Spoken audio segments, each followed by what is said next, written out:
Tuelo, oh goodness. I hate to think of myself as a third person. I am,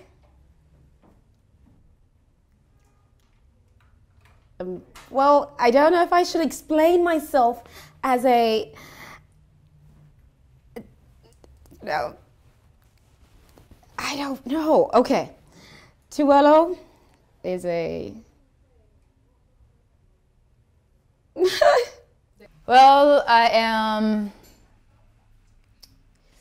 a networker. You know, I like to connect people. You know, I'm like a bee.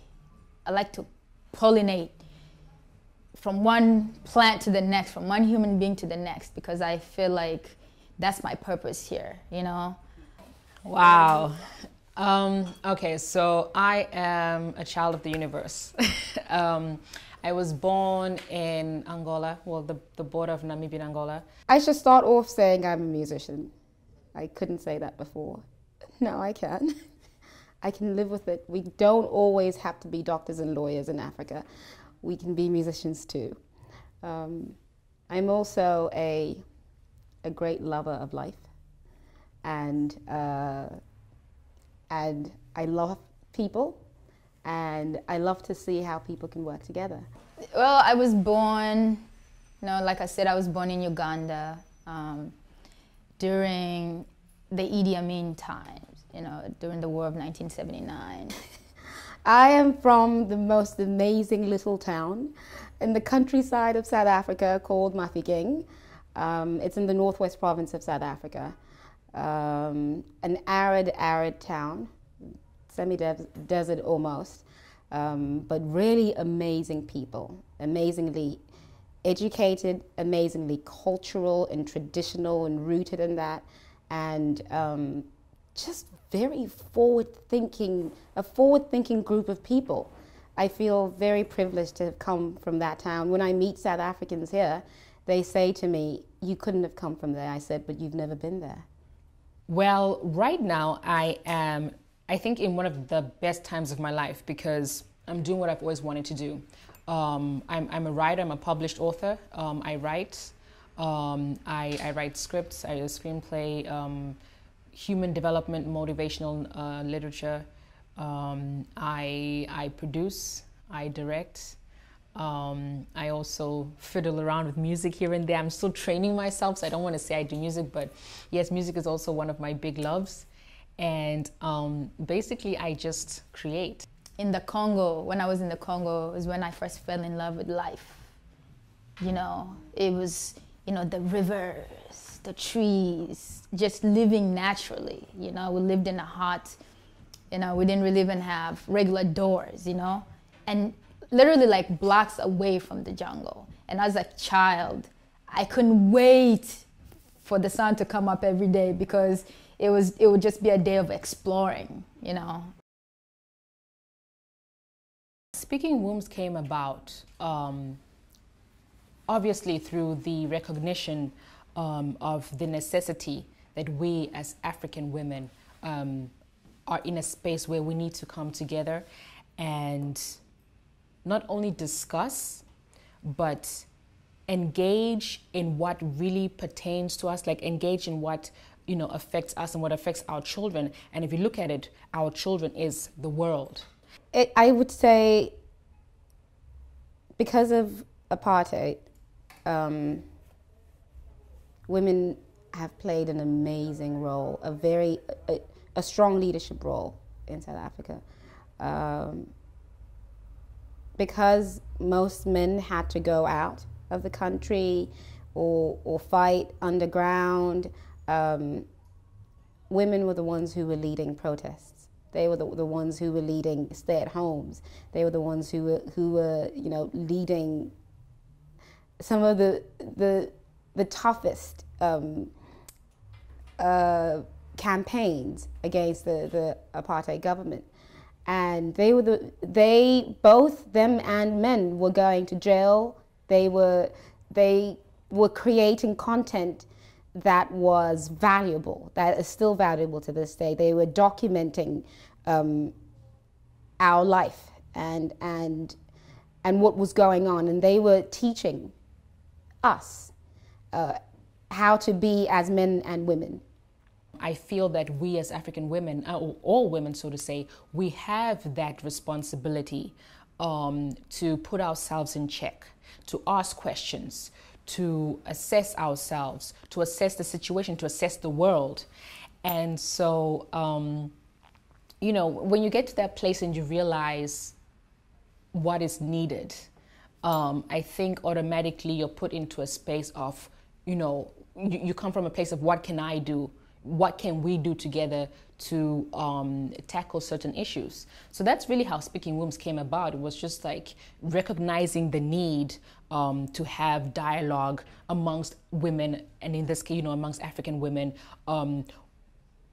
If you look at the world today, are we happy with it? Mm-hmm. And how have we contributed to where we are at today? And what have we not done? What have we done? Like, we're coming from the place of being responsible. I'm always seeking. I'm a seeker really naturally. I'm always looking for something, you know, and that's something, what I'm realizing now, is not out there, you know, and it took me a long time to get there. And I actually love the idea of darkness, because a womb is dark, it's warm and dark, and all of that. Like, sometimes even if I'm home and I'm on my own and I turn all of the lights off and I'm like in bed and it's just that womb, like I'm back again in that safety. I just love it. I love I feel like because it's named, you know, after a womb, it is already this place of safety and caring and nurturing, what a woman really is. Wow, I love to feel alive. I don't think I can actually see myself existing if I don't feel alive, you know. There has to be passion, there has to be the element of spirit, there has to be that living for purpose. So whatever it is that looks like, I feel like the sun has to shine, metaphorically speaking. When the sun is shining for me, you know, I'm driven no matter what it is. I feel like I can get up in the morning and do what I feel needs to be done.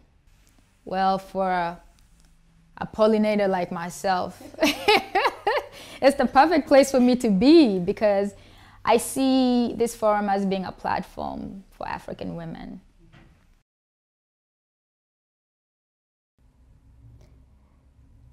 That you're ready.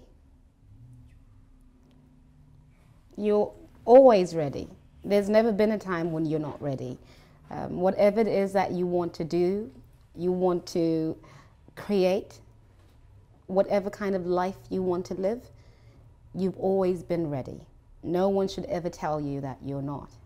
You're ready to do whatever you want to do, and love whoever you want to love, and be whoever you want to be. You've always been ready.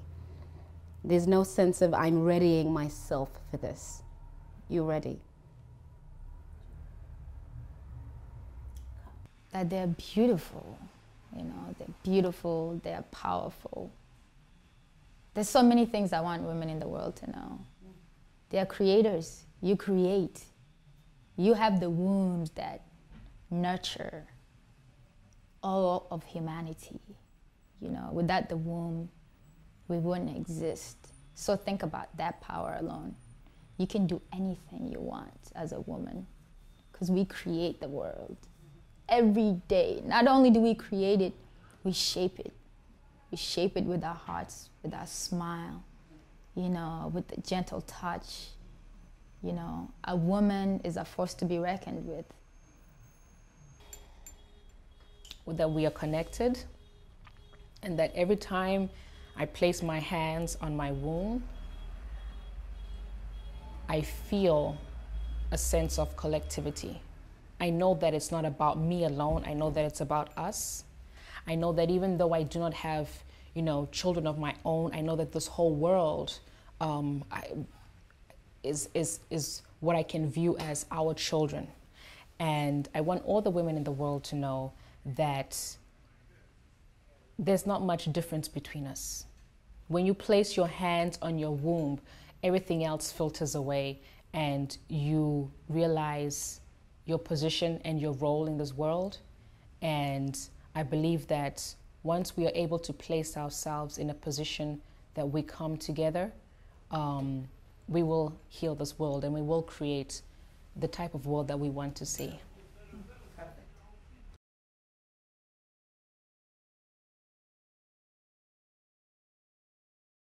We are the women of Speaking Wombs. With our hands on our wombs, our feet to the ground, we lead.